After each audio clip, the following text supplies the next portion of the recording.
Vous disiez très justement que l'ordre mondial ne suit pas l'organisation traditionnelle de nos États. Mais j'ai envie de dire aussi, Monsieur le Président, et vous êtes un intellectuel, je suis sûr que vous certainement aurez une réflexion à faire sur ce que je veux dire, c'est que moi je suis né après les indépendances. Mon président d'ailleurs, qui est votre ami, je lui transmettrai votre bonjour. Et nous avons une perception différente, je le pense, de voilà, celle de nos pères, PIERES, et de nos grands-pères.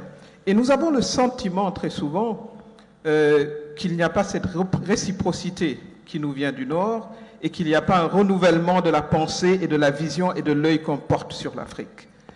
Peut-être que l'Afrique ne fait pas un travail de public relations intense comme elle devrait le faire, mais la question de la fertilité, par exemple, et ce que disait tout à l'heure, je crois que notre ami du Portugal, c'est que l'impression devient la réalité.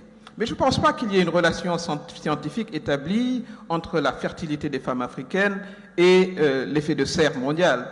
Je pense qu'il y a beaucoup, certainement, qui relèvent, à mon avis, quelque part d'une peur, hein, parce que l'Europe a du mal à atteindre son taux de reproduction démographique, et c'est vrai que l'Afrique va vers sa transition démographique.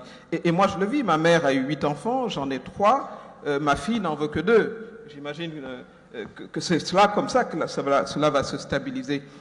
Donc je ne crois pas vraiment que les femmes africaines soient coupables, disons, du réchauffement de la planète, même si, bien évidemment, la question de la santé de la reproduction se pose et des progrès sont en train d'être faits et ils doivent être accompagnés.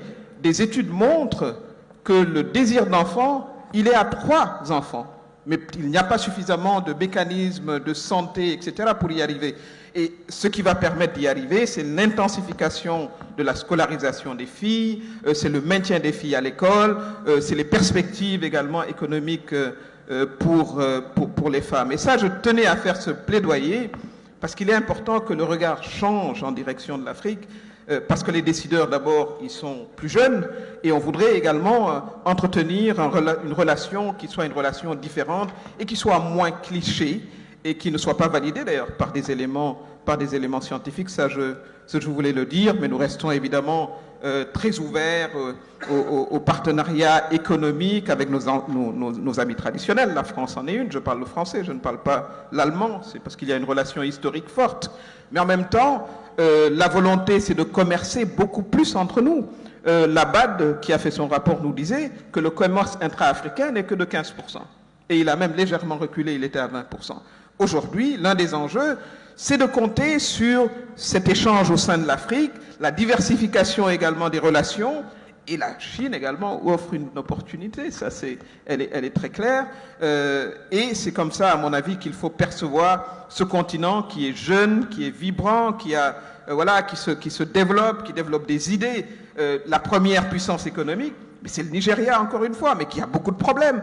Lagos, c'est clair, quand vous y arrivez, ça paraît chaotique, mais la réponse a été Abuja, quand vous voyez que c'est plus organisé. Et c'est comme ça qu'on va y aller, et nous avons ce fort sentiment d'afro-optimisme que nous pouvons y arriver. Lionel, pardon. Il ne faut pas parler comme ça. Je vais vous dire 2 choses. D'abord, vous avez raison.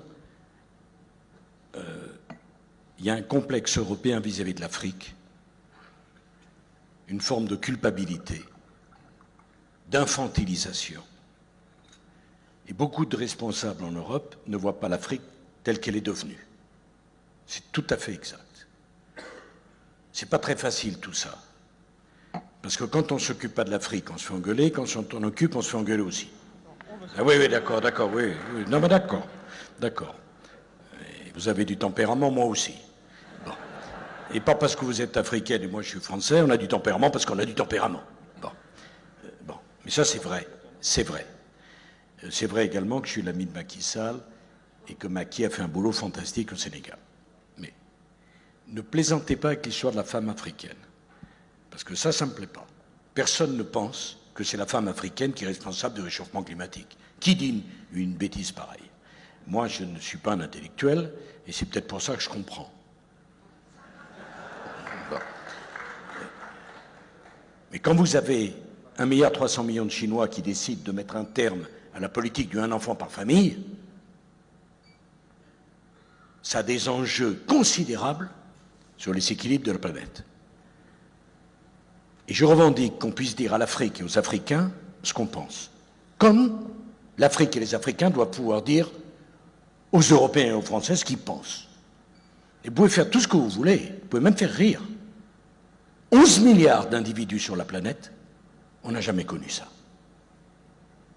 Et quand les scientifiques disent le taux de fertilité ou le désir d'enfant diminue avec le pouvoir économique ou la croissance, ça n'est pas vérifié. Ça n'est pas vérifié. Et j'en veux pour preuve que la Chine va donner l'exemple absolument inverse. Avec 400 millions de classes moyennes, ils vont décider de passer à la politique de plusieurs enfants par famille. Et en tout cas, même si c'était vérifié, ce qui reste à démontrer, la question du nombre d'habitants sur la planète, pas en Afrique, du nombre d'habitants sur la planète, de l'épuisement des ressources de la planète, des terres disponibles, parce que quand vous dites que l'avenir, c'est le problème de la ville, oui, économiquement, mais je pourrais prendre exactement l'idée inverse. L'avenir, c'est la répartition de la population, et c'est l'avenir des territoires ruraux où il n'y a plus personne. Donc c'est un sujet très sérieux, hein, mais loin de moi l'idée de dire que les femmes africaines ne doivent plus avoir d'enfants, c'est absurde. Mais la question de l'explosion démographique, vous pouvez dire ce que vous voulez, elle est absolument centrale. Et le problème de tout ça, et je termine par ça, c'est quand au moment où on fait le constat et le moment où on prend des décisions, il se passe tellement de temps qu'il est trop tard pour réagir. Voilà. Et pardon de mettre cette touche de gravité, mais je voulais dire à mon ami que je me sentais de sa famille.